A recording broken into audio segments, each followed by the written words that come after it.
नमस्कार, बहुत स्वागत है आपका प्रॉपर्टी गुरु में। आपके साथ मैं हूं विपिन भट्ट। बहुत बहुत स्वागत है आपका इस शो में। और यहां पर होती है रियल एस्टेट से जुड़ी हुई हर तरह की बात, जिसमें हम आपको बताते हैं कि क्या खरीदना बेचना आपके लिए सही रहेगा, क्या ये प्रॉपर्टी खरीदने और बेचने का सही वक्त है। अगर आप कोई प्रॉपर्टी लेना चाहते हैं तो उसके बारे में हम आपको सलाह देते हैं। अगर आपको प्रॉपर्टी बेचना है तो उसके बारे में भी हम आपको बताते हैं कि इस वक्त मार्केट कैसा है और आपको कैसे दाम मिल सकते हैं। कमर्शियल प्रॉपर्टी हो, रेजिडेंशियल प्रॉपर्टी हो, रिटेल प्रॉपर्टी हो, किसी भी तरह की प्रॉपर्टी से जुड़ा कोई भी सवाल, आपको मिलती है सलाह सटीक और भरोसेमंद सिर्फ प्रॉपर्टी गुरु पे।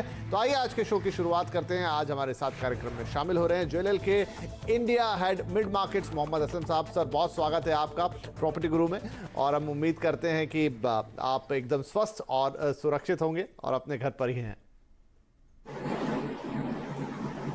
थैंक यू जी। और आप दर्शक समझ ही गए होंगे कि असलम साहब घर पर हैं और हम स्टूडियोज में हैं। सोशल डिस्टेंसिंग का पूरा ख्याल रखते हुए एपिसोड आपके पास आ रहा है। तो असलम साहब, अब चूंकि लॉकडाउन की बात हो रही, लॉकडाउन का वक्त भी है, अब हम फेज 3 में आ गए हैं, लॉकडाउन के तीसरे चरण में हैं। कुछ कुछ चीज़ें अब ओपन हो चली हैं, कुछ मार्केट्स को अलाउ कर दिया गया है, कुछ ऑफिस को अलाउ कर दिया गया। लेकिन ये जो पूरा पीरियड बीता लॉकडाउन का और अभी भी हम एक फेज्ड लॉकडाउन में तो मौजूद ही हैं, प्रॉपर्टी मार्केट पर इसका किस तरह का असर आप देखते हैं? पहले तो मेरा सब दर्शकों को सबके लिए शुभकामनाएं कि मैं उम्मीद करता हूं कि सब स्वस्थ हैं, सेफ हैं और अपने अपने घरों में हैं और सोशल डिस्टेंसिंग का पूरा पालन कर रहे हैं। देखिए विपिन जी, आई थिंक ये जो इवेंट हुआ है हमारे साथ, ये अनप्रेसिडेंटेड है। मैं कहता हूं कि जितने भी लोग हैं जो इस टाइम जीवित हैं, उनके जीवन काल में ऐसा कभी भी नहीं हुआ होगा जो अभी हम लोग ये सब देख रहे हैं। और उस तरह से देख सकते हैं कि इसे चाहे आप उसे हेल्थ रिलेटेड देखिए या फिर इकोनॉमिक रिलेटेड देखिए या फाइनेंशियल रिलेटेड देखिए, किसी को भी कुछ पता नहीं था कि इसमें क्या होने वाला है और अचानक ही हम सबके साथ क्या हुआ। और एक तरह से कह सकते हैं कि जरूर हम चाइना की न्यूज सुन रहे थे, पर हमने कभी सोचा नहीं था कि ये इतना सडनली इंडिया में आएगा और इतना इम्पैक्टफुल रहेगा। वो तो गवर्नमेंट का काफी अच्छा उन्होंने जो कदम उठाए, उससे हम लोग अभी सब लॉकडाउन हो गया और हम लोग अभी सब सेफ हैं। और जिस हिसाब से दूसरे देशों में बढ़ा है उतना अभी नहीं हुआ है, लेकिन डेफिनेटली इकोनॉमी पे इसका असर हुआ है, डेफिनेटली रियल एस्टेट पे इसका असर बहुत बड़ा हुआ है। तो अगर आप बात करेंगे रियल एस्टेट की कि रियल एस्टेट में इसका क्या असर है, तो मैं ये कहूंगा कि जैसा कि किसी को बहुत अनअवेयर हम लोग सब इसमें पकड़े गए हैं। हम लोगों ने किसी ने कोई प्लानिंग नहीं की है इसमें, चाहे वो डेवलपर्स हो, चाहे कंसल्टेंट्स हो, चाहे बायर्स हो, किसी ने इसकी कोई तैयारी नहीं की थी कि अगर ऐसा होगा तो हमें अपना क्या करना है, क्या प्लानिंग करना है। तो सभी अनअवेयर इसमें, मतलब कह सकते हैं कि हम लोगों को पता नहीं था और हम इसमें फंस गए हैं।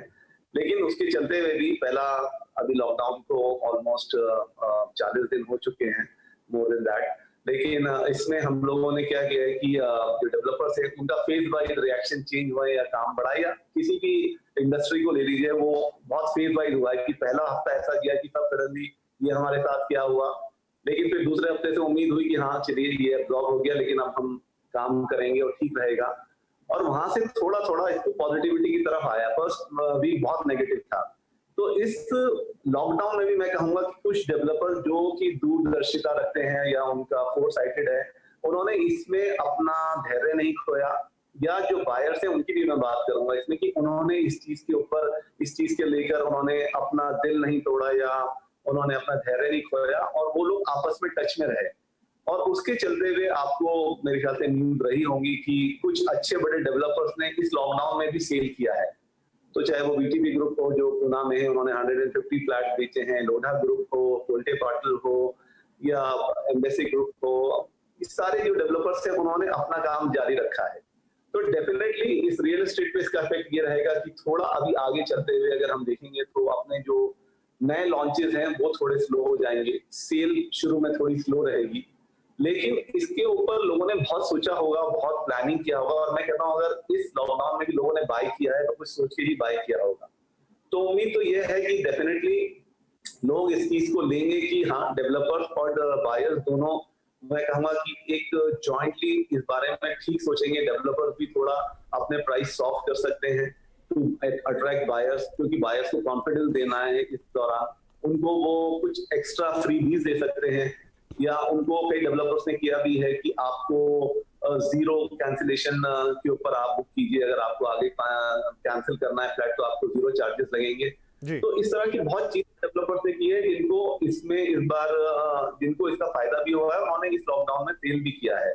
तो मुझे लगता है आगे चलते हुए, क्योंकि इस इकोनॉमी, जैसे मैंने बोला, इकोनॉमी भी इसमें पकड़ी गई है और फाइनेंशियली भी हम लोग पकड़े गए हैं, तो काफी कंपनीज बंद है, सभी बंद है, और उसमें काफी कंपनीज ने ऐसा सोचा है कि हम इसमें थोड़ा हो सकता है कि हम अगर जॉब कट्स ना करें, लेकिन एटलीस्ट सैलरी कट्स होंगे। तो उसके चलते हुए थोड़ी अनसर्टेनिटी की बात रही है, जिससे आगे रियल एस्टेट में, रेसिडेंशियल हाउसिंग या कमर्शियल में इन्वेस्टमेंट में असर पड़ेगा। लेकिन मुझे लगता है अल्टीमेटली इसके साथ ये भी हुआ है कि अभी लोगों ने देखा है कि अगर आपका इन्वेस्टमेंट स्टॉक मार्केट में है, तो स्टॉक मार्केट में सडनली बहुत गिरावट हमने देखी। साथ ही हमने देखा कि म्यूचुअल फंड में अभी जो प्रॉब्लम्स हुई फ्रैंकलिन टेम्परेचर की वजह से, और उसके चलते हुए काफी रिडम्पशन प्रेशर आ गया सभी म्यूचुअल फंड्स पे। तो उसके चलते हुए लोग अब ये रहेगा कि मुझे जो आज इन्वेस्टमेंट करना है कुछ टेंजिबल एसेट्स में करना है, और टेंजिबल एसेट में सबसे ज्यादा जो हमेशा से साल 10 साल जो आपको हमेशा से एक सिक्योरिटी देती आई है, वो आपका रेजिडेंशियल हाउस है, या आपकी दुकान खरीदी भी है, या ऑफिस खरीदा हुआ है। तो मुझे लगता है इन सब बातों को चलते रहे, डेफिनेटली जब एक बार लॉकडाउन खत्म होगा और जिंदगी पटरी पे वापस आएगी, तो उसमें थोड़ा टाइम लगेगा, लेकिन 3 to 6 मंथ्स के अंदर मुझे लगता है चीजें नॉर्मली होनी चाहिए। कोविड डेफिनेटली, ये कोरोना वायरस रहने वाला है, इसको हमको एक्सेप्ट करना पड़ेगा कि ये एक हमारे जीवन की सच्चाई है, और यही न्यू नॉर्मल है। हम जिस तरह से अभी अपनी जिंदगी व्यतीत कर रहे हैं, सोशल डिस्टेंसिंग मेंटेन करने की कोशिश कर रहे हैं, वही हमें जब अब काम पे निकलेंगे तो हमें वो करना पड़ेगा। और उसके चलते हुए मुझे लगता है कि बाय दिवाली से पहले या उसके आसपास हमें लगेगा कि वापस मार्केट नॉर्मल पे आएगी, और जो भी इस तरह से प्लानिंग करेंगे, चाहे वो बायर्स हो या डेवलपर्स हो, दोनों को इसका फायदा हो। बिल्कुल। तो चलिए, ये एक पिक्चर थी कि लॉकडाउन के बाद स्थितियां कैसी, और खासतौर पे जब हम बात करते हैं रियल एस्टेट मार्केट की, तो अब उसमें किस तरीके का बदलाव आया है और किस तरह की चीजें हमें देखने को मिल रही हैं। राइट, अब सवाल जवाब भी ले लेते हैं। कुछ रमेश सिंह साहब हैं हमारे साथ इस वक्त फोन लाइन पर और सवाल लेना चाहेंगे अपना। रमेश जी, आपका बहुत बहुत स्वागत है। बताइए, क्या पूछना चाहेंगे आप? जी नमस्कार। मेरा क्वेश्चन है, मेरा एक खराड़ी में 2 BH का ग्रेसिया में घर है, और लगभग ये 2014 में मैं फाइनल मुझे मिला था। अभी तक 6 साल में मैं 30 लाख का EMI भर चुका हूँ। और ये जब मैं खरीदा था और अभी का जो रेट वहां पर का एरिया का रेट है, उसके हिसाब से लगभग बराबर। राइट, तो मतलब आप चाहते हैं कि इसे रखें या निकाल दें? जरूर रमेश जी, सवाल अच्छा है आपका। असलम साहब, क्या करना चाहिए इन्हें? क्योंकि ये सवाल इसलिए बहुत ज्यादा महत्वपूर्ण हो जाता है या अलग हो जाता है क्योंकि इस वक्त हम जिस तरह की सिचुएशन में है, कोरोना एंड लॉकडाउन, ऐसे में इन्हें क्या करना चाहिए, वो बड़ा इंपॉर्टेंट रहेगा। बिल्कुल सही कहा विपिन जी आपने। मुझे लगता है रमेश, ये टाइम थोड़ा सा कंड्यूसिव नहीं है। हमने जो ओपनिंग स्टेटमेंट दी है अभी इस प्रोग्राम के स्टार्ट में, कि अभी मार्केट थोड़ा सा कंड्यूसिव नहीं रहेगा बाइंग या सेलिंग के लिए। बायर्स डेफिनेटली बाय करने जाएंगे तो उनके लिए एक अच्छा एडवांटेज रहेगा, क्योंकि डेवलपर्स हो चाहे वो रीसेल में प्रॉपर्टी हो, वो काफी नेगोशिएट करेंगे। तो क्योंकि आप एक सेलर हैं और अगर आप इस फ्लैट को बेचने की कोशिश करेंगे, तो मुझे लगता है जो प्राइस आपको अभी जिस तरह की सिचुएशन हो गई है, pre Covid and post Covid, इस तरह का बात होगी, तो प्री कोविड में जो आपको मिल रहा था प्राइस, वो अभी आपको पोस्ट कोविड में नहीं मिल पाएगा, क्योंकि इसमें अभी मार्केट को जो स्टेबलाइज होने में 6 महीने कम से कम या 3 से 6 महीने के बीच में लग जाएगा। तो उस टाइम अगर आप सेल करने निकलेंगे तो थोड़ा आपको प्राइस में थोड़ा कॉम्प्रोमाइज करना पड़ेगा। मेरा आपको सलाह यही रहेगी, आपने 2014 में लिया है और मुझे लगता है 2014 में खराड़ी के प्राइस बहुत अट्रैक्टिव थे और आपने एक अच्छे टाइम पे बाई किया है और 2019-20 तक उसके प्राइस काफी एप्रिशिएट हो गए हैं, जो कि आपने भी बताया नहीं है। तो मुझे लगता है अगर आप वहां नहीं रह रहे हैं और अगर आप उसे रेंटल पे भी देते हैं, तो उस पे रेंटल में आपका EMI के हिसाब से बराबर आपको, मेरे को लगता है, EMI और रेंटल फी हो सकता है। तो अगर ऐसी सिचुएशन है तो मुझे लगता है इसे आपको होल्ड करना चाहिए, क्योंकि खराड़ी बहुत ही अच्छी लोकेशन है पूना की, और फ्यूचर में उसका जो एप्रिसिएशन है उसमें काफी चांसेस है। तो जो मुझे लगता है अगर आप इसको 1 साल के लिए पोस्टपोन करें अपना, कम से कम 1 साल के लिए, तो आपको एक बहुत अच्छा प्राइस मिलेगा आपके इन्वेस्टमेंट। राइट। तो रमेश जी, सलाह यही रहेगी कि अभी के जो हालात हैं और जो स्थितियां हैं उन्हें देखते हुए अगर आप एक साल के लिए अपना डिसीजन पोस्टपोन कर दें तो बहुत अच्छा है, क्योंकि इस वक्त में एक बायर को ढूंढना भी मुश्किल है, फिर प्राइस निगोशिएशन में भी बात नहीं जाएगी, प्रॉपर्टी आपकी अच्छी है, रेंट आपको अच्छा आ रहा है, तो बेहतर है अगर थोड़े हालात को सामान्य होने दें और फिर अगर सेल करने का सोचेंगे तो आपके लिए ये डील ज़्यादा फायदेमंद साबित होगी। चलिए, तो ये हो गया रमेश जी के लिए सलाह। और अब है हमारे पास अगला सवाल अमित साहब का। अमित सिंह जी फोन लाइन पर हैं। अमित जी, बहुत स्वागत है आपका। उम्मीद करते हैं आप स्वस्थ होंगे, सुरक्षित होंगे। बताइए क्या पूछना चाहेंगे आप। नितिन जी नमस्कार। नमस्कार सर। मेरा सवाल सर प्रॉपर्टी के रिगार्डिंग ऐसा है कि मेरा 70 लाख का बजट है, तो मैं एज अ इन्वेस्टमेंट में थाने सिटी में देख रहा था। ओके। तो आप मुझे बता सकते हैं 2-3 अच्छे प्रोजेक्ट जो थाने सिटी में एप्रिसिएशन के लिए मेरा 5 से 6 साल का होराइजन है, तो किस प्रोजेक्ट में मैं इन्वेस्ट करूं तो मुझे अच्छा रिटर्न मिले। बहुत बढ़िया, ठीक है।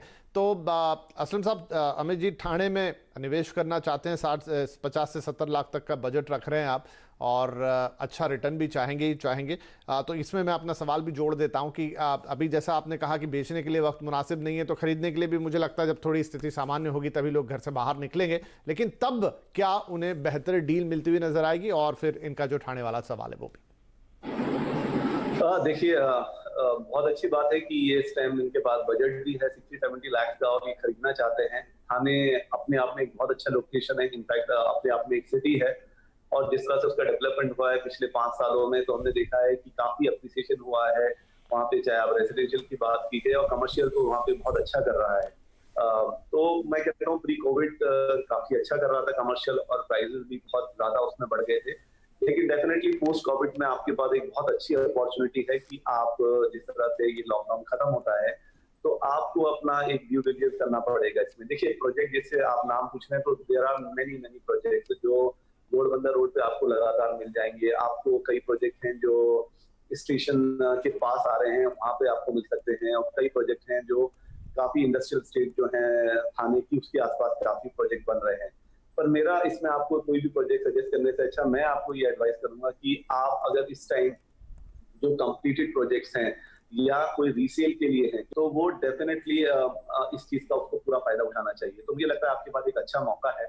आप जो भी प्रोजेक्ट्स मेरे को लगता है घोड़बंदर में या मेन सिटी थाने में भी, वागले स्टेट हो या उसके आसपास भी हो, आप उस एरिया में एक अच्छा ब्रोकर नियुक्त कर लीजिए जो आपको अच्छे ऑप्शन दे सके, क्योंकि ये टाइम में आपको जो इस टाइम मिल जाएगा प्राइसिंग, वो मुझे लगता है जैसे जैसे चीजें नॉर्मल होंगी वो वापस काफी अच्छी तरह से वापस इसमें स्पाइक आएगा एक्टिविटीज में और इन्वेस्टमेंट के रिटर्न्स में। तो मुझे लगता है कि आपका डिसीजन अच्छा है, तो थोड़ा सा आपको अपने एंड पे ड्यू डिलिजेंस करना पड़ेगा, और डेफिनेटली एक अच्छे प्रोजेक्ट में जहाँ पे या तो कंप्लीशन की तरफ हो जगह या फिर रीसेल में भी आपको, क्योंकि लोगों को इस टाइम पैसे की जरूरत है, तो बहुत लोग हो सकता है कि अपने इन्वेस्टमेंट को निकलने की कोशिश करें, तो आपको उन चीजों को देखना पड़ेगा, तो वो आपको शायद अच्छे प्राइस दे दें आज की डेट में। तो मुझे लगता है आपको ये स्ट्रैटेजी अपनानी चाहिए। राइट। तो अमित जी, क्या किस तरीके से देखना है, कैसे करना है, क्या स्ट्रेटेजी अपनानी है, आपको असलम साहब ने बता दिया है। तो अच्छी बात है कि आप घर खरीदने का या इन्वेस्टमेंट करने का सोच रहे हैं, और पोस्ट लॉकडाउन जब चीज़ें थोड़ी बेहतर होंगी, जब आप बाहर जाके डील कर पाएंगे, तो इन बातों का ज़रूर ध्यान रखिए, आपको एक अच्छी डील मिल सकती है। चलिए, इसी के साथ वक्त हो गया छोटे से ब्रेक का, लेकिन ब्रेक के बाद सवाल जवाब और बातचीत का सिलसिला जारी रहेगा।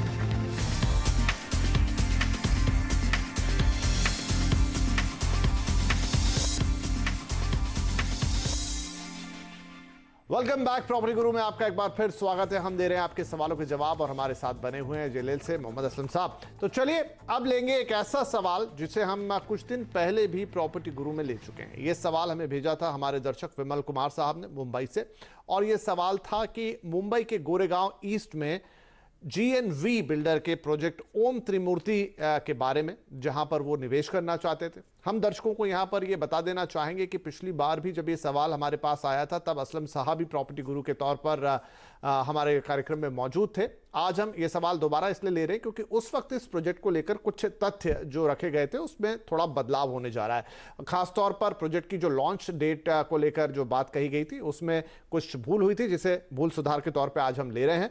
तो असलम साहब, एक बार दोबारा से हम ये ले रहे हैं, विमल कुमार साहब ने ये सवाल हमें भेजा ही था और वो दर्शकों के सामने ही है कि वो एक 1 BHK फ्लैट लेना चाह रहे थे और उन्होंने इस प्रोजेक्ट में देखा था और हमने इस प्रोजेक्ट के बारे में कुछ बातें की थी। तो आज हम थोड़ा करेक्शन करते हुए दोबारा बातें करेंगे। तो मैं आपसे जानना चाहूँगा कि अब इस प्रोजेक्ट को किस तरीके से आप देख रहे हैं? विपिन जी, आपका कहना ठीक है। लास्ट टाइम जब बात कर रहे थे तो आई थिंक वो मैं कह सकता हूँ कि एक ह्यूमन एरर टाइप था वो, क्योंकि जो पेपर्स रहते हैं हम लोग के पास पढ़ने के लिए या उसमें जो प्रिपेयर हम लोग के फैक्ट्स रहते हैं तो वो शायद थोड़ा सा ऊपर नीचे हो गया था। तो द क्वेश्चन उन्होंने जब पूछा था तो उन्होंने कहा था कि 1 BHK है और दूसरा उन्होंने कहा था उनके पास दूसरा ऑप्शन भी है कि वो उसको एक प्री लॉन्च का ऑप्शन भी है उनके पास। तो हमने उस टाइम भी उनको सलाह दी थी कि प्री लॉन्च ऑप्शन की जगह आप जो रेडी प्रॉपर्टीज हैं या जो है वहां जाइए। लेकिन उनका जो फर्स्ट वाला क्वेश्चन था जिसमें वो उन्होंने उसके बारे में बात की थी, तो एक्चुअली हमें बोलना उसमें ये था कि आई थिंक मैंने शायद जल्दी से ऐसा बोल दिया कि आपका वो 10 इयर्स से प्रोजेक्ट है, लेकिन एक्चुअली वो बात ये थी कि वो 10 इयर्स से बिजनेस में है और उनके बारे में हमने कुछ नेगेटिव नहीं सुना है अभी तक। और ये प्रोजेक्ट डेफिनेटली जो है आपके जो बजट है उसके हिसाब से आपको देख लेना चाहिए, बाकी उसके प्रोजेक्ट के बारे में कोई नेगेटिविटी नहीं थी। सेकेंडली आपके ऊपर दूसरा एक दर्शक या एक बायर की डिस्क्रिप्शन है कि जब आप खरीदना चाहते हैं तो आप अगर उस डेवलपर पर फेज जताते हैं और आपके उसके प्री लॉन्च में लेने के लिए रेडी हैं, वो टोटली आपका डिस्क्रिप्शन है। थर्डली उनके जो करंट प्रोजेक्ट की बात है वो डेफिनेटली प्रोजेक्ट में कोई नेगेटिविटी हमने नहीं सुनी है, नीदर हमने डेवलपर के बारे में सुनी है। तो आप अगर अपना बेसिक ड्यू डिलिजेंस कर सकते हैं तो ड्यू डिलिजेंस करके अगर आप सेटिस्फाई हैं तो डेफिनेटली आपको उसके लिए जाना चाहिए। यहाँ पर मैं दर्शकों के लिए एक बार और ये बात को दोहरा देता हूँ, असलम साहब ने उसको साफ कर ही दिया है। जो मूल रूप से एक मिस्टेक हो गई थी कुछ तथ्यों को लेकर, कुछ फैक्ट्स को लेकर कि प्रोजेक्ट डिले है, अपने वक्त से काफ़ी साल पीछे है, तो वैसा कुछ है नहीं और डेट आपके सामने आ ही रही है। मार्च 2019 में प्रोजेक्ट लॉन्च हुआ है। प्रोजेक्ट्स के बाकी सारे जो पैरामीटर्स हैं वो अच्छे हैं, असलम साहब ने वो आपको बता ही दिया है। बिल्डर का रेपुटेशन अच्छा है, इनके इस वक्त 3 और प्रोजेक्ट भी चल रहे हैं, इसलिए अगर प्रोजेक्ट के लिहाज से आप इसमें जाना चाहते हैं तो उसमें कोई दिक्कत नहीं है। और एक रेरा रजिस्टर प्रोजेक्ट है जिसमें आप क्योंकि रेरा का भरोसा है, आसानी से अगर आप घर खरीदना चाहते हैं तो घर खरीद सकते हैं, निवेश करना चाहते हैं तो निवेश कर सकते हैं। तो ये एक सफाई थी जो बहुत ज़रूरी थी और आज प्रॉपर्टी गुरु में हम आपके लिए लेकर आए। तो चलिए इसी के साथ वक्त हो गया है एक छोटे से ब्रेक का। ब्रेक के बाद कुछ और सवाल।